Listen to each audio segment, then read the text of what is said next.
Bom dia, meus irmãos. Graça, misericórdia e paz da parte de Deus Pai e da parte de Cristo Jesus, nosso Senhor. Sou o professor Rodolfo e hoje nós vamos ler os 3 últimos capítulos da carta que o apóstolo Paulo escreveu a Timóteo e faremos aqui algumas considerações. Paulo vai iniciar o capítulo 4 e ele usa a conjunção mas, que significa que apesar de todo o zelo que Paulo havia descrito nos 3 primeiros capítulos, o zelo que devemos ter com a verdadeira doutrina da fé, com o verdadeiro evangelho, com todo o cuidado que se deve tomar para a ordenação dos ministros e todo o cuidado que o próprio ministro que foi escolhido por Deus, o ministro que julga ter sido escolhido, separado por Deus para o ministério e para o mistério da fé e a sua administração, o que ele próprio deve ter esse cuidado que está descrito no capítulo 3. E apesar de todo esse cuidado, o Espírito Santo prevê que nos últimos dias alguns irão abandonar a verdadeira fé, apostatar da fé, desertar, deixar para trás a verdadeira fé, dando ouvido a espíritos enganadores e doutrinas de demônios. Então vamos fazer algumas considerações aqui. Primeiro, últimos tempos. Nós entendemos pelas Escrituras, tanto no Antigo Testamento quanto no Novo Testamento, que na vinda de Jesus vieram também com ele os últimos dias. Pedro, Paulo, João e o escritor aos Hebreus concordam com isso. Joel disse que nos últimos dias Deus derramaria do seu espírito sobre toda a carne. Portanto, enquanto Paulo escrevia a epístola a Timóteo, o que o Espírito Santo estava prevendo já estava se cumprindo e iria se agravar com o passar do tempo. Também aqui, espíritos enganadores. Nós podemos entender como espíritos impostores, querendo se passar pelo Espírito de Deus, usando de todas as artimanhas possíveis para semear falsas doutrinas e falsos ensinos na igreja, tendo como pai o diabo esses espíritos enganadores e já debaixo da operação do anticristo. Eles sopram falsas doutrinas com o objetivo de levantar falsos mestres e falsos cristos.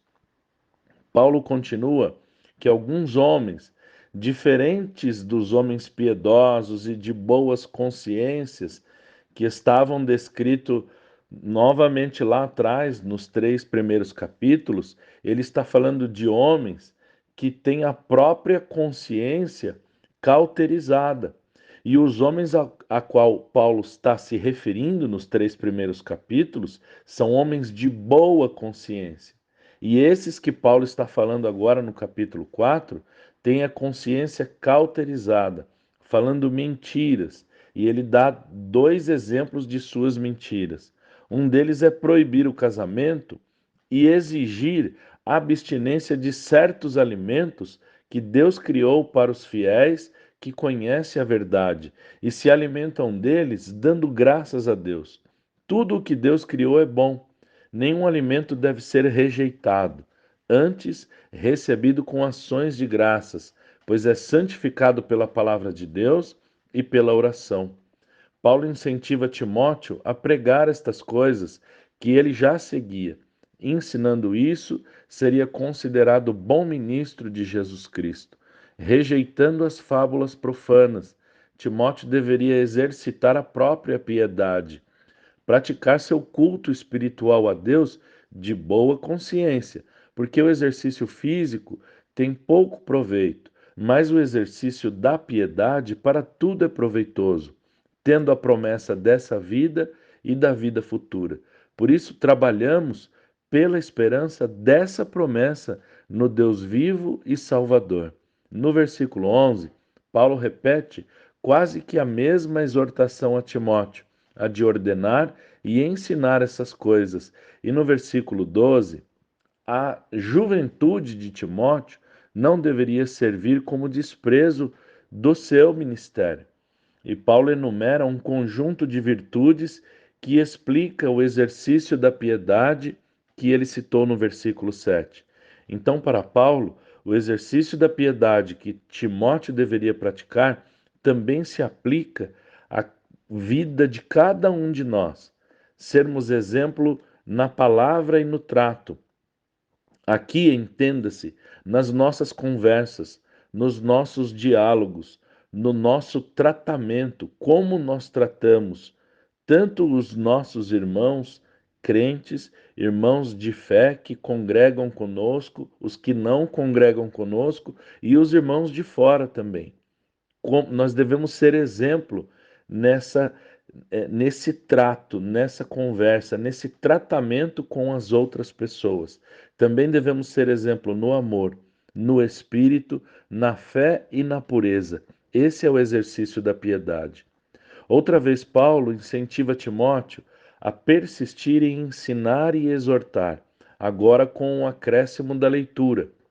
E eu louvo a Deus pela vida de cada irmão aqui do grupo, que tem exercitado a sua piedade, lendo a palavra de Deus todos os dias e ouvindo os nossos comentários. Deus os abençoe ricamente por esse exercício da piedade de vocês.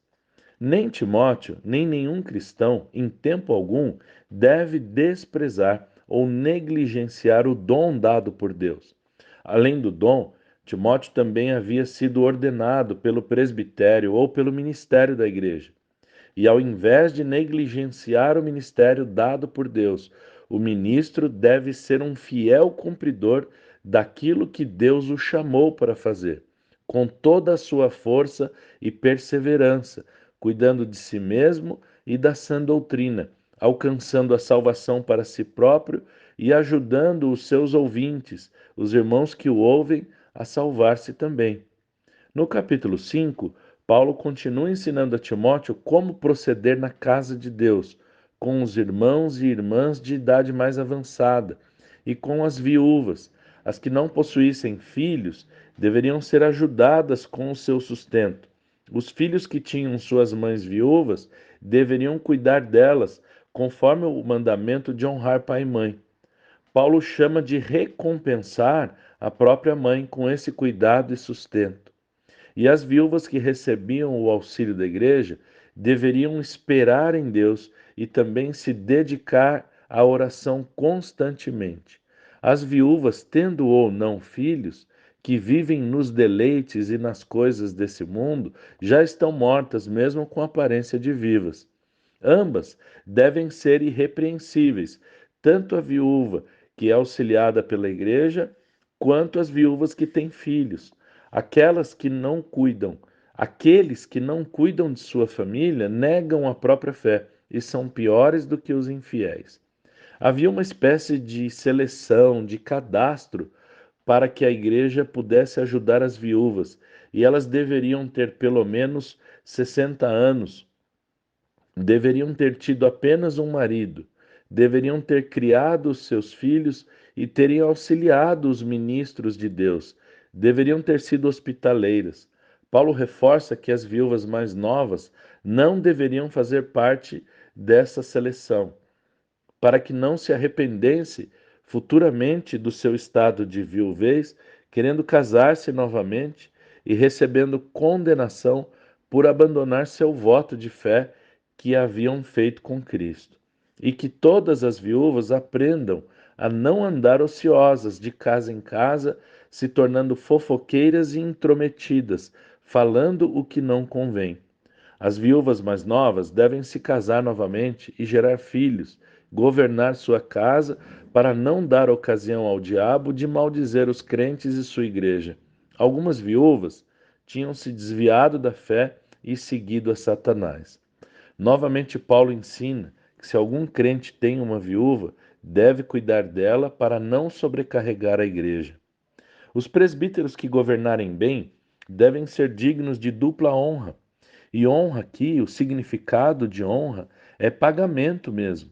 Receber a sua prebenda pastoral de forma duplicada, porque está escrito: não atarás a boca ao boi que debulha, e digno é o obreiro do seu salário. Não se deve aceitar acusação contra um presbítero ou ministro sem que se haja pelo menos duas ou três testemunhas. E aos que comprovadamente pecarem, sejam repreendidos na presença de todos, para que todos tenham temor. Paulo é enfático aqui, insistindo que Timóteo faça exatamente dessa maneira, independente de quem seja a pessoa, sem parcialidade, sem partidarismo, nessas escolhas das viúvas e também nas repreensões. Após isso, um conselho pessoal a Timóteo, por causa das suas enfermidades, que ele colocasse um pouquinho de vinho na água que ele vai tomar, porque aquela água é, poderia não ser de boa qualidade e poderia estar disseminando as enfermidades que ele tinha. Um segundo conselho para ele cuidar de si próprio mostra a importância de não negligenciarmos o cuidado com a nossa própria saúde, tudo com moderação. Os pecados e as boas obras de alguns se manifestam antes mesmo do juízo, mas outros só se manifestarão mais tarde. Porém, nenhum vai ficar escondido, nem os pecados e nem as boas obras. No capítulo 6, quando Paulo está falando sobre servos aqui, eles eram escravos mesmo. Paulo reforça, tanto aqui quanto em outros escritos dele, outras cartas, que os servos estimem aos seus senhores como dignos de dupla honra, para que o nome de Deus e a doutrina da fé e do Evangelho não sejam blasfemados. E os que têm senhores crentes deveriam servi-los ainda melhor. Eles são crentes e são amados. Timóteo deveria ensinar isso, e quem ensina uma doutrina diferente da que ensinou o nosso Senhor Jesus Cristo, a doutrina de Jesus é segundo a piedade. E esse que ensina diferente é orgulhoso e não sabe nada. Esse desejo de contender com palavras gera discussões, invejas, provocações, difamações, polêmicas que vêm de uma mente pervertida e doentia, de homens corruptos que pensam na piedade como fonte de lucro. Devemos nos apartar desses tais que veem na fé fonte de lucro e que ficam contendendo com palavras. A piedade é sim fonte de grande e abundante lucro para nós, porque por meio dela, por meio da fé, por meio da piedade, nós obtemos o benefício não apenas de sermos herdeiros do mundo, mas também de desfrutar de Cristo e de todas as suas riquezas, de todas as suas maravilhas. O que Paulo quis dizer aqui é que o verdadeiro ganho da nossa fé é a suficiência de Cristo para nosso contentamento. Cristo é suficiente e por isso somos alegres, por isso estamos contentes, estamos satisfeitos com Cristo. Somos satisfeitos com o cuidado com que o Senhor cuida de nós e somos satisfeitos com o espírito de adoção que habita em nós, como garantia, como penhor da promessa de Deus para nós, a saber, a vida eterna e a herança de Cristo, que devemos herdar com Ele todas as coisas. Pois nada trouxemos a esse mundo e nada vamos levar. Devemos estar contentes com o nosso sustento e com aquilo que temos para nos vestir, porque os que querem ser ricos caem em tentação e armadilhas nocivas que levam as pessoas a se afundar na perdição, porque o amor ao dinheiro é a raiz de todos os males. Não é o dinheiro que é a raiz de todos os males, não o dinheiro em si mesmo, mas o apego exagerado ao dinheiro, a avareza, que é idolatria. E nessa cobiça, alguns se desviaram da fé com muitas dores. Tu, ó homem de Deus, tu, ó mulher de Deus, foge dessas coisas, escapa-te por tua vida. Paulo cita novamente aqui algumas das virtudes já citadas no decorrer da carta. O exercício da piedade. Devemos exercitar a nossa piedade, militando a boa fé para tomarmos posse da vida eterna.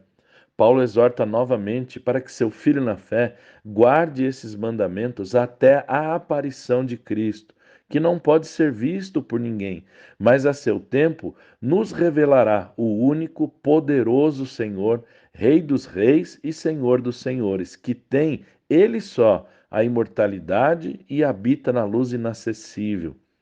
Timóteo deveria ensinar os ricos desse mundo que não sejam orgulhosos, nem tenham sua confiança ou a sua esperança nas riquezas, mas que a sua confiança e a sua esperança estejam em Deus, que nos proporciona todas as coisas.